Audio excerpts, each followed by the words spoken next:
अस्सलाम वालेकुम जी। उम्मीद है सारे ठीक होंगे। मैं तुहाडा वीर मोहसिन मलिक। जिस तरह तुहानू पता भी है ਆਪਾਂ पहले काफ़ी पिंड देख चुके हैं, मगर अज जो तुहानू पिंड दिखावांगा वो माशाअल्लाह बहुत ही खूबसूरत पिंड है। तो उस पिंड का नाम है 193 मुराद नहर वाला। अगर तुहानू भी वो पिंड सोहना लगे तो सानू कमेंटां दे विच लाजमी दसना है। Thank you. अज असीं पहुंचे हैं जी लहिंदे पंजाब के पिंड 193 मुराद नहर वाला। 193 मुराद नहर वाला तहसील हासिलपुर ते जिला बहावलपुर का पिंड है। इस पिंड दे विच 2 स्कूल बने ने ते माशाअल्लाह इस पिंड दे विच बहुत ही खूबसूरत मस्जिद बनी है। ये पिंड छुन्ना वाले तो तकरीबन 10 किलोमीटर दूर है ते माशाअल्लाह बहुत ही खूबसूरत पिंड है। ते इस पिंड को खूबसूरत बनाया है डॉक्टर सईद अहमद ढिल्लों साहब, हाजी नसरुल्लाह ढिल्लों साहब। उन्होंने अपने पिंड की आवाम की सूरत वास्ते इस पिंड दे विच बहुत ही काम करवाए ने ते किहड़े-किहड़े काम करवाए ने वो भी इंशाअल्लाह असीं तुहानूं सारे दसांगे।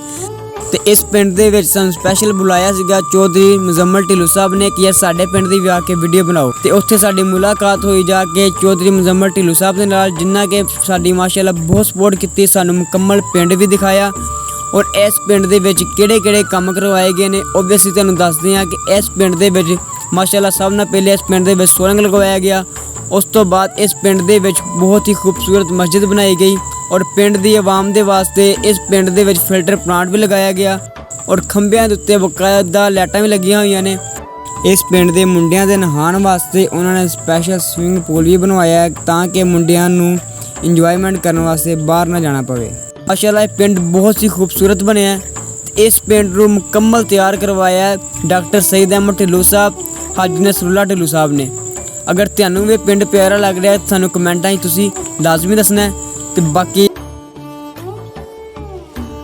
तो इस पिंड की बहुत ही खूबसूरत मस्जिद बनी है तो तुहानूं ये मस्जिद असीं अंदर जाके भी दिखावांगे। अंदरों भी माशाअल्लाह ये मस्जिद बहुत ही खूबसूरत बनी हुई है।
इस पिंड दे विच साडी मुलाकात हुई पंजाबी अदबी संगत का बहुत वड्डा नाम अब्दुल जब्बार गोरी साहब दे नाल।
और डॉक्टर सईद अहमद ढिल्लों साहब जिन्हां दा कि इस टाइम बूरेवाला दे विच हॉस्पिटल भी है।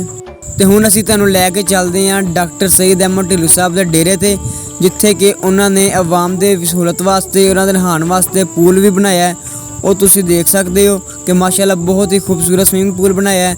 ਔਰ ਅਗਰ ਤੁਹਾਨੂੰ ਵੀ ਇਹ ਪਿੰਡ ਸੋਹਣਾ ਲੱਗਿਆ, ਪਿੰਡ ਦੀ ਵੀਡੀਓ ਪਿਆਰੀ ਲੱਗੀ ਹੈ ਤਾਂ ਤੁਸੀਂ ਸਾਨੂੰ ਕਮੈਂਟਾਂ ਦੇ ਵਿੱਚ ਲਾਜ਼ਮੀ ਦੱਸਣਾ ਹੈ ਤੇ ਨੈਕਸਟ ਵੀਡੀਓ ਕਿਹਦੇ ਪਿੰਡ ਦੀ ਬਣਾਈਏ ਇਹ ਵੀ ਤੁਸੀਂ ਕਮੈਂਟ ਜ਼ਰੂਰ ਕਰਨਾ ਹੈ। Thank you.